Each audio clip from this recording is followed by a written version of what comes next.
Kannada one ನ್ಯೂಸ್ಗೆ ಸ್ವಾಗತ. ನಾನು ಪವಿತ್ರ ಗೌಡ. ಕೆಲವು ದೃಶ್ಯ ಮಾಧ್ಯಮಗಳಲ್ಲಿ ಬಾಬು ಬುಡನ್ಗಿರಿಯಲ್ಲಿ ಗೋರಿ ಧ್ವಂಸ ಪ್ರಕರಣವನ್ನ ಮರು ತನಿಖೆಗೆ ಆದೇಶವನ್ನ ನೀಡಲಾಗಿದೆ ಎನ್ನುವ ಸುದ್ದಿ ಪ್ರಸಾರವಾಗುತ್ತಿದ್ದು, ಇದು ತಪ್ಪು ಮಾಹಿತಿ ಹಾಗೂ ಸುಳ್ಳಿನಿಂದ ಕೂಡಿದ್ದಾಗಿದೆ ಎಂದು ಸಿಎಂ ಸಿದ್ದರಾಮಯ್ಯ ಸ್ಪಷ್ಟನೆಯನ್ನು ನೀಡಿದ್ದಾರೆ. ಈ ಕುರಿತು ಟ್ವೀಟ್ ಮಾಡಿರುವ ಅವರು, ಕೆಲವು ದೃಶ್ಯ ಮಾಧ್ಯಮಗಳಲ್ಲಿ ಬಾಬಾ ಬುಡನ್ಗಿರಿಯಲ್ಲಿ ಗೋರಿ ಧ್ವಂಸ ಪ್ರಕರಣವನ್ನ ರೀಓಪನ್ ಮಾಡಲಾಗಿದೆ ಎನ್ನುವ ಸುದ್ದಿ ಪ್ರಸಾರವಾಗುತ್ತಿದ್ದು, ಇದು ತಪ್ಪು ಮಾಹಿತಿ ಹಾಗೂ ಸಂಪೂರ್ಣ ಸುಳ್ಳು ಸುದ್ದಿಯಾಗಿದೆ. 2017ರಲ್ಲಿ ದಾಖಲಾಗಿದ್ದ ಪ್ರಕರಣಕ್ಕೆ ಸಂಬಂಧಪಟ್ಟಂತೆ 2020 ಮಾರ್ಚ್ 19ರಂದು ವಿಚಾರಣೆಗೆ ಅನುಮತಿಗಾಗಿ ಸರ್ಕಾರಕ್ಕೆ ಮನವಿ ಮಾಡಲಾಗಿದೆ. ಅದರ ಆಧಾರದಲ್ಲಿ 2023ರ ಸೆಪ್ಟೆಂಬರ್ 7ರಂದು ಸರ್ಕಾರ ಅನುಮತಿಯನ್ನ ನೀಡಿತು. 2023ರ ಅಕ್ಟೋಬರ್ 24ರಂದು ಶ್ರೀರಾಮ ಮಂದಿರ ಯಾವ ಪಕ್ಷಕ್ಕೂ ಸೇರಿದ್ದಲ್ಲ. ಮಂದಿರ ಉದ್ಘಾಟನೆಗೆ ಎಲ್ಲರಿಗೂ ಆಹ್ವಾನ ಕೊಡಬೇಕೆಂದು ನಿರೀಕ್ಷೆ ಮಾಡಬೇಕಿಲ್ಲ.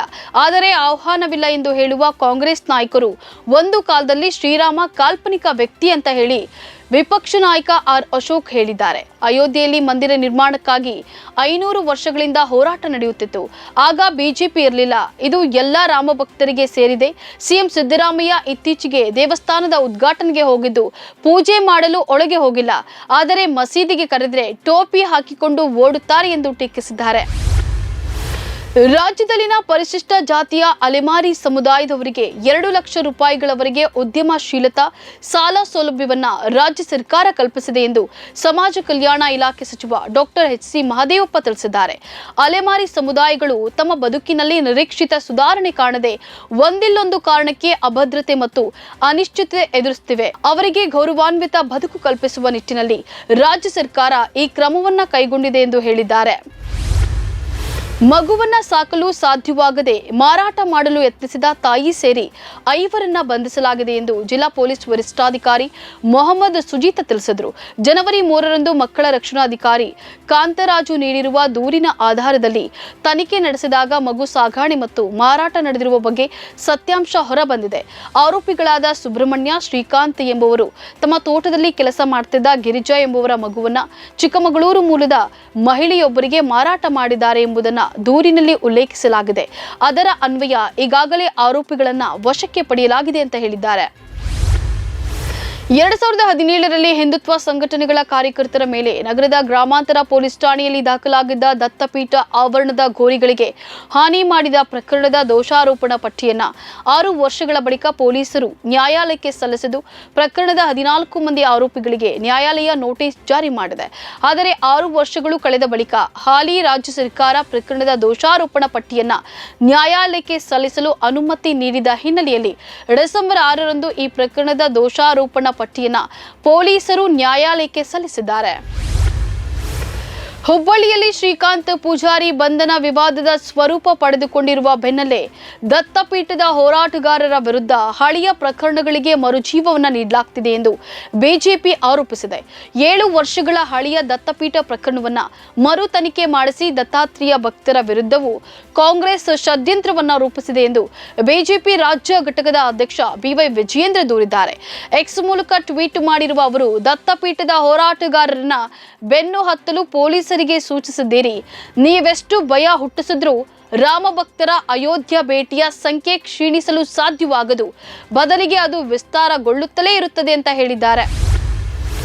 ಅಯೋಧ್ಯೆ ಆಂದೋಲನದಲ್ಲಿ ಭಾಗವಹಿಸಿದ್ದ ಹುಬ್ಬಳ್ಳಿಯ ಶ್ರೀರಾಮನ ಕರ ಸೇವಕರ ಮೇಲಿನ ಹಳೆಯ ಪ್ರಕರಣಗಳಿಗೆ ಮರುಜೀವ ನೀಡಿ ಬಂಧಿಸುವ ಮೂಲಕ ಹಿಂದೂ ಕಾರ್ಯಕರ್ತರನ್ನ ಹತ್ತಿಕ್ಕುವ ಕಾಂಗ್ರೆಸ್ ನೇತೃತ್ವದ ರಾಜ್ಯ ಸರ್ಕಾರದ ಕ್ರಮವನ್ನ ವಿಧಾನ ಪರಿಷತ್ ಮಾಜಿ ಸದಸ್ಯ ಅಶ್ವಥ್ ನಾರಾಯಣಗೌಡ್ ಬಲವಾಗಿ ಖಂಡಿಸಿದ್ದಾರೆ. ಈ ಸಂಬಂಧ ಹೇಳಿಕೆ ನೀಡಿರುವ ಅವರು, ರಾಜ್ಯದಲ್ಲಿ ಕಾಂಗ್ರೆಸ್ ಸರ್ಕಾರ ಅಧಿಕಾರಕ್ಕೆ ಬಂದ ನಂತರ ತುಷ್ಟೀಕರಣ ನೀತಿ ಹೆಚ್ಚಾಗಿದೆ. ನಾಡಿನಲ್ಲಿ ಲಕ್ಷಾಂತರ ಜನರು ಶ್ರೀರಾಮ ಸೇವಕರಿದ್ದಾರೆ. ತಾಕತ್ತಿದ್ರೆ ಅವರನ್ನೆಲ್ಲ ಬಂಧಿಸಿ ನೋಡಿ, ನಿಮ್ಮ ಪರಿಸ್ಥಿತಿ ಏನಾಗುತ್ತದೆ ಅಂತ ಹೇಳಿ ಸವಾಲನ್ನ ಹಾಕಿದ್ದಾರೆ. ನಮ್ಮ ಸರ್ಕಾರವನ್ನ ಜನ ಆರಿಸಿದ್ದಾರೆ. ನಮ್ಮನ್ನ ಆಯ್ಕೆ ಮಾಡಿರುವ ಜನರಲ್ಲಿ ಹೆಚ್ಚಿನ ಅಂಶ ಹಿಂದೂಗಳೇ ಇದ್ದಾರೆ. ನಾವು ಹೇಗೆ ಹಿಂದೂ ವಿರೋಧಿ ಆಗ್ತೇವೆ ಅಂತ ಹೇಳಿ ಗೃಹ ಸಚಿವ ಡಾಕ್ಟರ್ ಜಿ ಪರಮೇಶ್ವರ್ ಪ್ರಶ್ನಿಸಿದ್ದಾರೆ. ಕಾಂಗ್ರೆಸ್ ಸರ್ಕಾರ ಹಿಂದೂಗಳನ್ನ ಟಾರ್ಗೆಟ್ ಮಾಡ್ತಿದೆ ಎಂಬ ಬಿಜೆಪಿ ಆರೋಪಕ್ಕೆ ಬೆಂಗಳೂರಿನಲ್ಲಿ ತಿರುಗೇಟನ್ನ ನೀಡಿರುವ ಅವರು, ಹೇಳುವುದಕ್ಕೂ ಒಂದು ಮಿತಿ ಇರಬೇಕು. ಇಂತಹ ವಿಷಯಗಳಲ್ಲಿ ನಾವು ನ್ಯಾಯವಾಗಿ ಹೋಗಲು ಪ್ರಯತ್ನ ಮಾಡ್ತಿದ್ದೇವೆ ಅಂತ ಹೇಳಿದ್ದಾರೆ. ಅಲ್ಲದೆ ಕಾಂಗ್ರೆಸ್ ಸರ್ಕಾರ ಆಯ್ಕೆ ಮಾಡಿದ ಜನರಲ್ಲಿ ಹೆಚ್ಚಿನವರು ಹಿಂದೂಗಳೇ ಅಂತ ಹೇಳಿದ್ದಾರೆ. ರಾಮ ಜನ್ಮಭೂಮಿ ವಿಚಾರವಾಗಿ ಹುಬ್ಬಳ್ಳಿಯಲ್ಲಿ ನಡೆದ ಗಲಭೆ ಪ್ರಕರಣದ ಆರೋಪಿ ಶ್ರೀಕಾಂತ್ ಪೂಜಾರಿಯನ್ನ ಪೊಲೀಸರು ಬಂಧಿಸಿದ್ದು ವಿಪಕ್ಷ ಬಿಜೆಪಿ ಆಕ್ರೋಶಕ್ಕೆ ಕಾರಣವಾಗಿದೆ. ಬಂಧನ ಖಂಡಿಸಿ ಬಿಜೆಪಿ ರಾಜ್ಯಾದ್ಯಂತ ಪ್ರತಿಭಟನೆ ನಡೆಸುತ್ತಿದ್ದು ನಾಯಕರು ನಾನು ಕರಸೇವಕ ನನ್ನನ್ನು ಬಂಧಿಸಿ ಅಭಿಯಾನವನ್ನು ನಡೆಸುತ್ತಿದ್ದಾರೆ. ಈ ಬಗ್ಗೆ ಕಾಂಗ್ರೆಸ್ ಸರಣಿ ಟ್ವೀಟ್ ಮೂಲಕ ವ್ಯಂಗ್ಯವಾಡಿದೆ. ಬಿಜೆಪಿ ರಾಜ್ಯಾಧ್ಯಕ್ಷ ಬಿವೈ ವಿಜಯೇಂದ್ರ ಅವರು ಈ ಪೋಸ್ಟರ್ ಹಿಡಿದು ಕುಳಿತರೆ ಸೂಕ್ತ, ಬಿಜೆಪಿಗರೆಲ್ಲರೂ ನನ್ನನ್ನು ಬಂಧಿಸಿ ಎಂದು ಒತ್ತಾಯಿಸುತ್ತಿರುವುದು ತಾವು ಮಾಡಿದ ಅಕ್ರಮಗಳ ಹಗರಣಗಳ ಪ್ರಾಯಶ್ಚಿತ್ತಕ್ಕಾಗಿಯೇ ಅಂತ ಹೇಳಿ ಕಾಂಗ್ರೆಸ್ ಪ್ರಶ್ನೆಯನ್ನ ಮಾಡಿದೆ.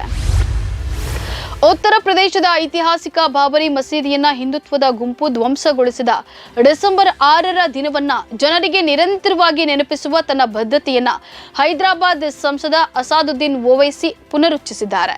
ನಾನು ಬದುಕಿರುವವರೆಗೂ ಡಿಸೆಂಬರ್ 6ರ ಬಗ್ಗೆ ಜನರಿಗೆ ನೆನಪಿಸ್ತೇನೆ. ಯಾರಾದ್ರೂ ನಾನು ಹೇಳುವುದನ್ನ ಕೇಳಲು ಬಯಸದಿದ್ರೆ ಅವರು ತಮ್ಮ ಕಿವಿಯನ್ನ ಹತ್ತಿ ತುಂಬಿಕೊಳ್ಬಹುದು. ಈ ಬಗ್ಗೆ ಪ್ರಶ್ನಿಸದಿರಲು ನಾವು ಇಸ್ರೇಲ್ ಅಥವಾ ಉತ್ತರ ಕೊರಿಯಾದಲ್ಲಿ ಇದ್ದೇವೋ? ನಾನು ಎತ್ತಿರುವ ಪ್ರಶ್ನೆಗಳಿಗೆ ಸರ್ಕಾರ ಉತ್ತರವನ್ನ ನೀಡಲಿ. ಅವರು ನನ್ನ ಶೂಟ್ ಮಾಡ್ತಾರೆಯೇ? ಅವರು ಈಗಾಗಲೇ ನನ್ನ ಕಾರಿಗೆ ಗುಂಡು ಹಾರಿಸಿದ್ದಾರೆ, ಅದನ್ನೂ ಮಾಡಲಿ ಅಂತ ಹೇಳಿ ಓವೈಸಿ ಖಾರವಾಗಿ ಪ್ರತಿಕ್ರಿಯಿಸಿದ್ದಾರೆ. ಇವೆಷ್ಟು ಈ ಕ್ಷಣದ ನ್ಯೂಸ್ ಅಪ್ಡೇಟ್. ಸಮಾಜಕ್ಕಾಗಿ ನೋಡ್ತಾರೆ ಕನ್ನಡ ಒನ್ ನ್ಯೂಸ್. ನಮಸ್ಕಾರ.